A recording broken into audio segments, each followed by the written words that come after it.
Welcome, everyone.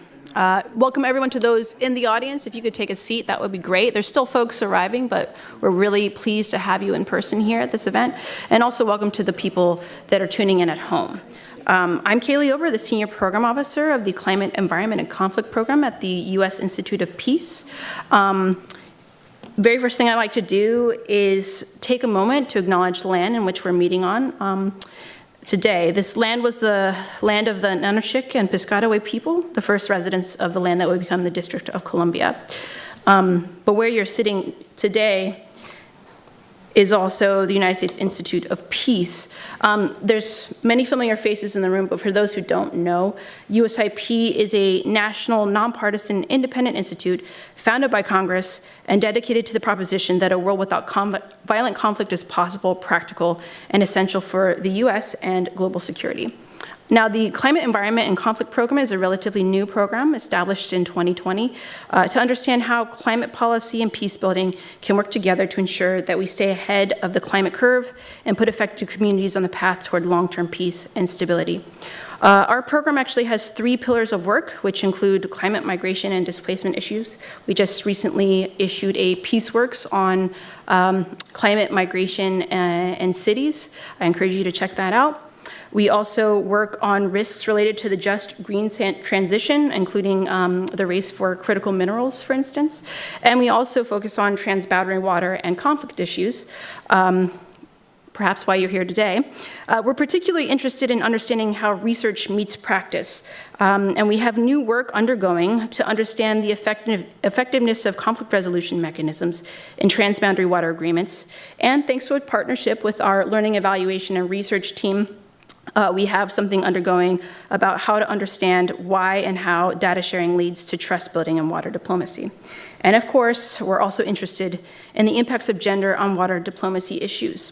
And so today, we're here in honor of the International Day for Women in Diplomacy, which just last year, with the leadership of Amina J. Mohammed, the UN Deputy Secretary General, the UN General Assembly declared by consensus that June 24th, in a few days' time, would be the International Day for Women in Diplomacy. And so this coming 24th will be the first anniversary. The intent of the day is clear, to recognize often overlooked contributions of women in diplomacy and advocate for increased representation of women in key decision-making positions that can greatly shape and implement multilateral agendas. I'd be remiss if I didn't also note that today is World Refugee Day and acknowledge that one of our speakers is speaking from her experience as both a woman water diplomat and as a refugee in Canada. We're also interested in women in water diplomacy specifically. Why? Research shows that including women in peace processes makes agreements more durable and leads to lower instances of conflict. But despite this, less than 10% of negotiators in peace processes are women, and in transboundary water management, women are specifically underrepresented, especially at higher levels of decision-making. However, entities such as the Women in Water Diplomacy Network are looking to change this by supporting a community of practice focused on empowerment, peer-to-peer learning, and collective advocacy for formal and informal women water diplomats. We'll be learning more about their work very shortly, but I'd like to first thank them, the Women in Water Diplomacy Network, as well as the Environmental Law Institute and the Stockholm International Water Institute, who support the Women in Water Diplomacy Network, for being our co-hosts today.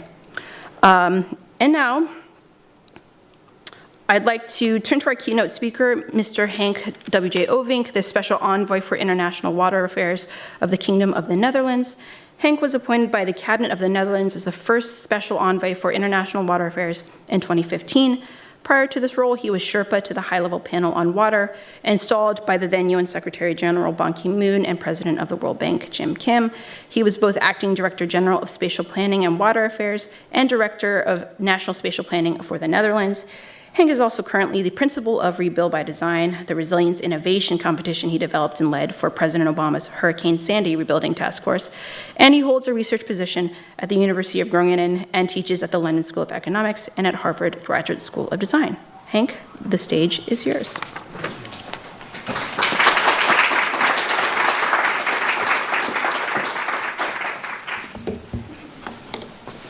Thank you so much. Actually, It's a bit weird to be first speaker as a man. So I dedicate this for sure to my mother, who was a true activist. She passed away 12 years ago yesterday. So that brought memories, of course, like she's with me every day. But she was born in 1926, and post-World War II, one of the first female school directors in the Netherlands. So she was a real powerhouse. So I like to honor her with my talk, and the many women around the world that have the opportunity, but also take the capacity to lead. Not everybody has, of course. It's not that we all are born in equal opportunities. And we know that, for sure, women are not vulnerable, but find themselves too often in conditions that make them vulnerable. Conditions that predominantly are created by people like me, white male, global north. I don't feel guilty in that sense personally, but there's definitely a change, a curve that needs to happen. So, humility and honor, and thank you, Women, Water and Diplomacy, and Elizabeth, and the whole team for inviting me here. There's a reason, I guess, that you invited me, and that has to do with the UN 2023 Water Conference, a conference that just happened in March this year, 46 years after the first UN conference. This was the second time in the context of the United Nations that the world had the opportunity to come together. And the government of the Kingdom of the Netherlands, together with the Republic of Tajikistan, were the proud co-host of such a process. So I'd like to talk about 4 things in my little address. One is, of course, water. Second is women leadership. Third is diplomacy, not a surprise. But fourth is the alternative. Let's see if I get there. Meanwhile, I brought images from a dear friend, female documentary photographer, Cynthia van Elk, New York-based, who traveled with me and the many partners through Asia while we were doing a water program on building capacity in communities in Chennai in India, Khulna in Bangladesh, and Semarang in Indonesia. And she documented the whole process. And the images you see also show the many sides of the situation. Water vulnerability, here in Khulna, and then water responsibility, fully depending on women leadership in these communities. And of course, that in itself immediately poses a challenge, because it should not be the burden of women in these communities. There should be fresh water available for everybody, which is not the case. I don't need to remember you that over 2 billion people around the world lack access to safe drinking water.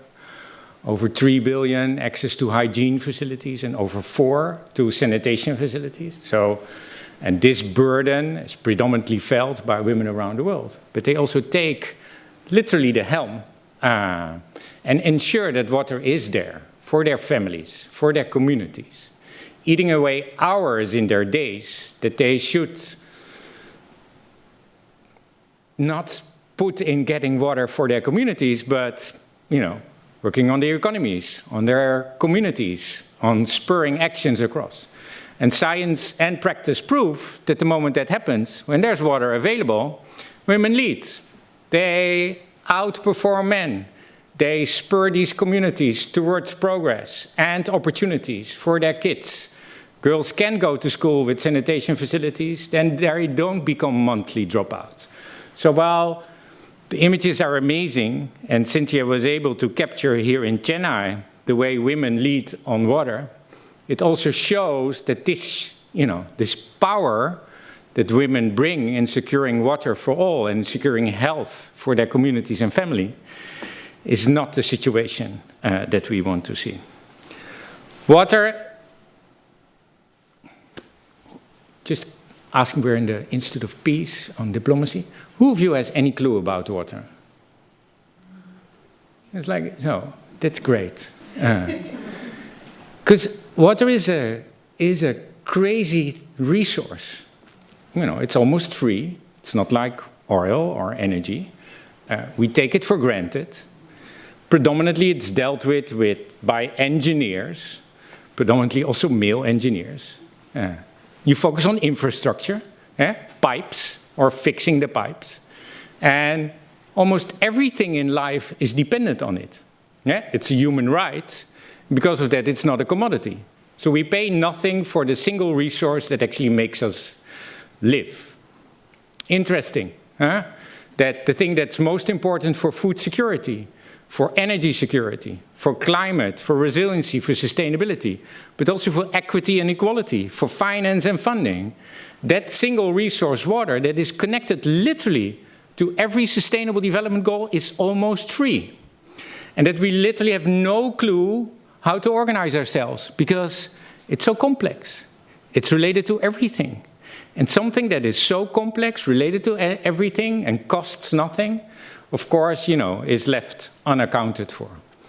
Right now, and then I'll get to my next topic. Right now, we put such a large dent into the water cycle, a cycle where we have water in our grounds, in our rivers and lakes and oceans, and in our skies, that cycle starts to break. And that means that every second of every day, we have less fresh water available for us, while the demand on that fresh water is growing because of population and economic growth. So what we have is a resource unprotected, unaccounted, and undervalued that is abused, misused, and undermanaged. Less fresh water means more pollution, less water in our soil, and these are aquifers, groundwater bubbles, you could say, that beyond a tipping point will not restore themselves. And that is the current situation with close to over half of those aquifers. Water is becoming more saline and more polluted, leaving us more vulnerable. That is one. The second is we have more water in our skies, atmospheric rivers, they called, because of, again, pollution, land degradation, infrastructure planning, urbanization, economic development, exacerbated by climate change. So right now, atmospheric rivers are impacting across continents, from the Amazon to Africa, from Asia to Europe, from the Americas to China. The environment in the conditions and economies and communities that are already vulnerable. So a lack of water in one leads to a massive abundance in the other. And on top of that, sea level rise, surges, storms, and droughts, extreme events are becoming more extreme. Over 90% of all those climate disasters hit us through water. So this crazy little resource that we like to drink, don't drink it from a bottle, you can drink it from a tap, especially here in the US, that resource that we take for granted, that, you know, until this day, ministers of agriculture and the food industry say, give us our water, because then we give you our food. They don't care for as real water stewards.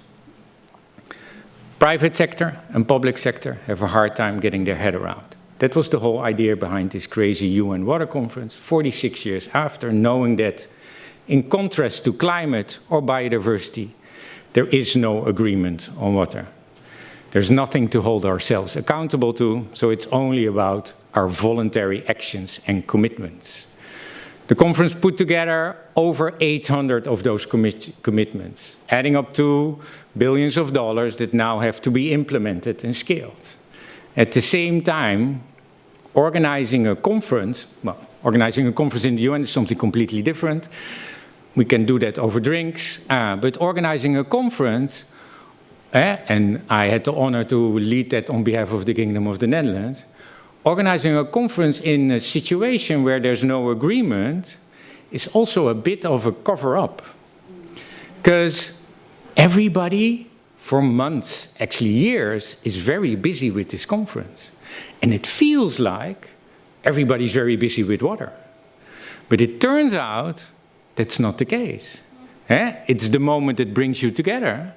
But if there is no follow-up process, if there is no agreement and alignment, the day after the conference you wake up, and I woke up and we warned the world that exactly that Saturday, again, there is nothing organized on water. Nobody picks up the phone at the UN or in the many institutions to organize yourself on water. So water is left alone in a very vulnerable place. Luckily enough, we're here in the US, where the United States launched its water security strategy last summer, coming from the White House in partnership with state, USAID, Interior Affairs, the NSC, and so forth, organizations of the US federal government that said, water can't be left alone. It is connected to everything we value, and therefore security is not only security at large, it's security for food, for equity and equality, for finance, for production, for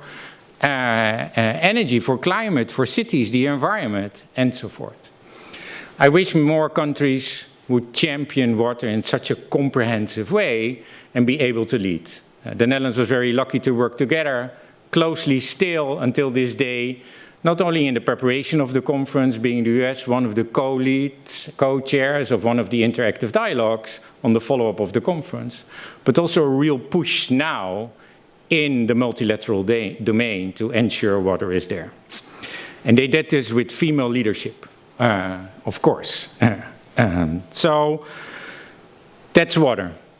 I'm a water ambassador, envoy for the Kingdom of the Netherlands. I stopped talking about water because I can never stop talking about water. The relationship with women is clear from different angles. It's the leadership question, the capacity, the understanding, but definitely also the value. And we come from a time where we thought every problem could be solved with a solution, which is you could say, a very modernistic view on the world.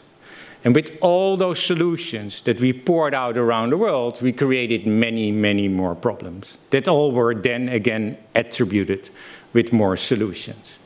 IPCC now counts that over 99% of all global investments, I will repeat this, over 99% of all global investment increases climate change, one, and second, makes us more vulnerable, because it destroys exactly that actually can help us in the context of sustainability, equity, and climate. And that means that the way we invest, the way our policies are drafted, the way we value and validate our programs and projects are designed and tailored to something that is totally outdated. Single-focused, non-inclusive, non-comprehensive, and not addressing the longer term. And those mechanisms, of course, were designed predominantly by men in the positions that they led, and I don't want to put the blame totally on them, but we have to change course. Looking up literature, will women leadership change that course? Don't think so, not by itself, but in collaboration, in inclusion, and through the lenses of valuing equity, sustainability, and resiliency, we can.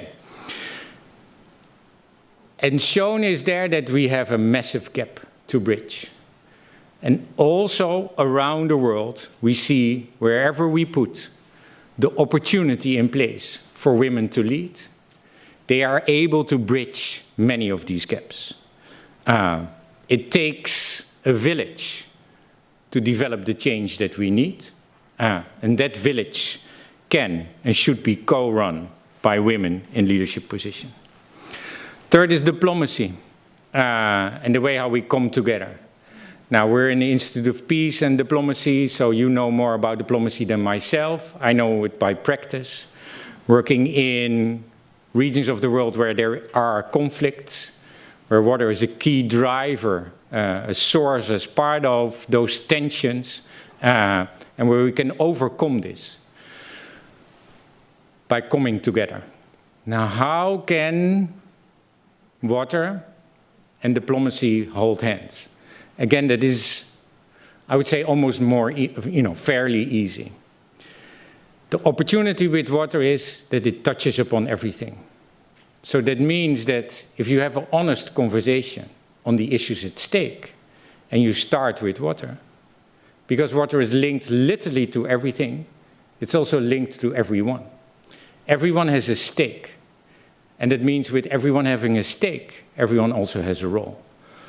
Water conversations, organized in a very safe manner, a safe space, really help to address issues way beyond water security.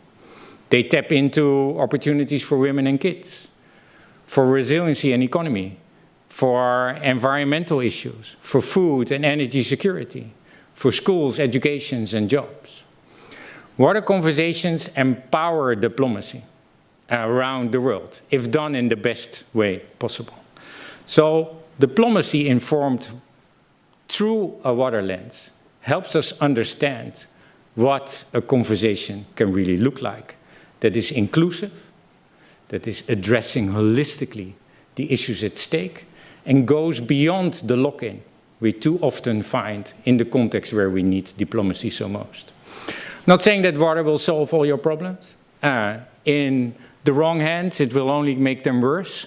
But in the right hands, women's hands, water diplomacy can really help us understand better the challenges, the interdependencies, and the opportunities that come with it. And that's to the last point, which is the alternative. If 99%, over 99% of our global investments, and therefore the way we are tailoring our economies, is increasing our vulnerability, our inequalities, and increasing climate change, how can we turn that 1% where we get our inspiration from into 2, 4, 16, and a majority?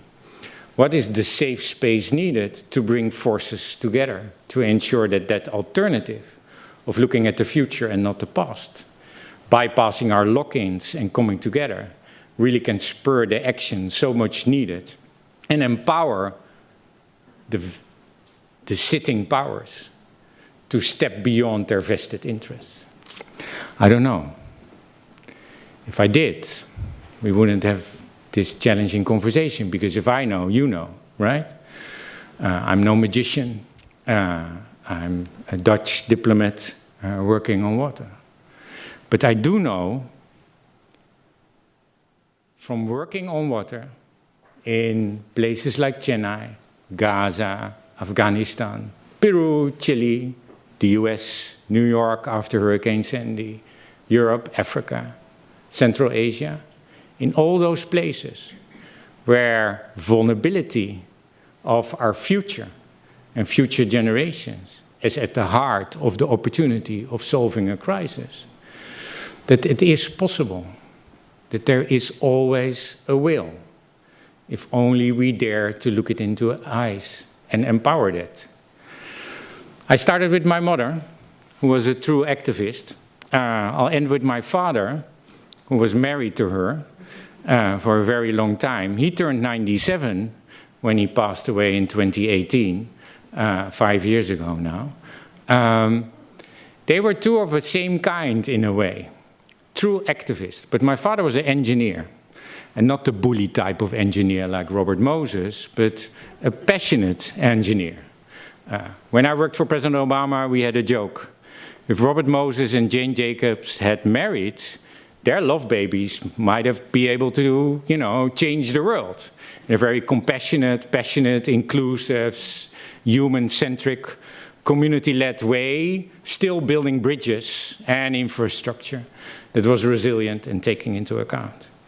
I'm not saying my parents would have been that ideal match for the world. I don't think idealism comes to play here, but I do believe that putting together the will and capacity for an inclusive, equitable, and very holistic approach can come together with the action needed to deliver the change in the communities, for our economies, and our political environments that we so much need.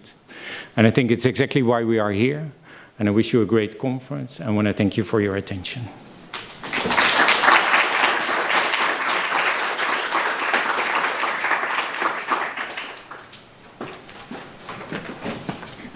I don't love following that speech. I mean, it was very inspiring, and I'm sure we're all feeling very inspired right now. So thank you so much, Hank. That was truly moving, and thank you to your mother, and incidentally, your father, for inspiring all of us. So I'm actually here to just introduce our moderator, who will have the task of introducing the rest of our panelists. So it's my great pleasure to introduce Elizabeth Koch, the Senior Manager for International Programs at the Environmental Law Institute and the lead of the Women in Water Diplomacy Network's process support team. She has over 15 years of experience supporting water diplomacy engagements in conflict-sensitive basins on behalf of ELI, SEWE Shared Waters Partnership Program, the UNESCO Category 2 International Center for Water Cooperation, and EcoPeace Middle East. I'm sure there's many more things that can be said, but Elizabeth, please, the stage is yours.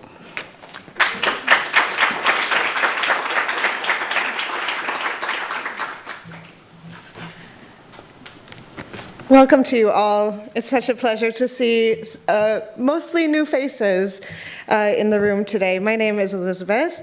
Indeed, it's been my pleasure to support the Women in Water Diplomacy Network since 2017, first through the Stockholm International Water Institute, and now here in the United States for the Environmental Law Institute.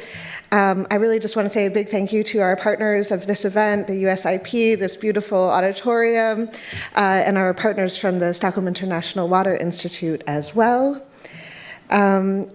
Before I introduce our amazing panelists today, I'm going to just give a few minutes, a little background on the Women in Water Diplomacy Network so you all can get a sense of this community that goes spread across several continents these days. So we like to refer to the background of the network as the her story of the network. So we can do a little bit of sharing of our inception and development periods since 2017. You're going to hear from several network members in the panel as well, who I hope can give you a taste of their experience as part of the network. I should say that the network really, why did we dive into this network development stage? Well, my colleagues at SEWE and I, we had the opportunity through the State Department supported Shared Waters Partnership Program, together with the Netherlands and UNDP in Sweden, have supported engagements in conflict-sensitive river basins all around the world, predominantly in Africa and Central Asia and the Middle East. And these engagements enabled us to provide support, opportunities for joint learning, planning with riparian stakeholders from across these basins. And what we saw again and again was that the lead actors in those decision-making forums were men, and there was kind of a sense of exclusion already there. So in addition to what we call mainstreaming gender equality throughout our programming, we also said, okay, we also need to do targeted engagement to bring more women water diplomats into this room, into the decision-making space, and hold hands with us throughout that process. So in 2017, an amazing group of women water diplomats from across the Nile Basin got together for the very first time. And we had no idea that a Women in Water Diplomacy Network was going to be formed at that time. But we brought together representatives of the Ministries of Water and Ministries of Foreign Affairs from the Nile Basin countries. And this was really the first time that we had this opportunity, and we took 5 days together to learn together, exchange knowledge, talk about some of the core issues in the Nile Basin of the day, get to know each other's experience, how did they become a women water diplomat, and also just give everyone the sense that they are a women water diplomat. It's often one of our key messages in the network is that you are a water diplomat, and you are a water diplomat, and you are a water diplomat. And that was really one of the core aspects of that first workshop. A little more than a year later, we brought together the group.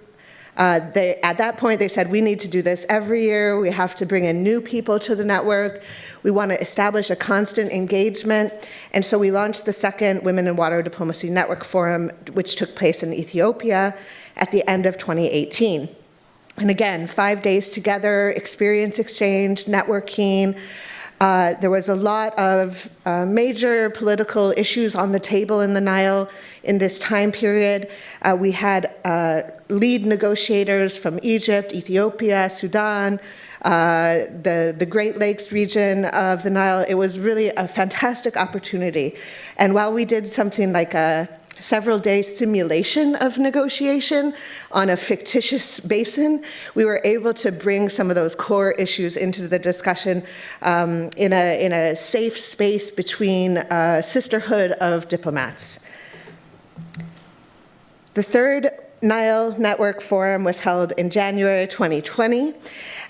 This took place in Kenya. It was, again, an amazing opportunity for learning. We brought in quite a few younger water diplomats in that forum event. And you can see already there's a sense of real sisterhood across this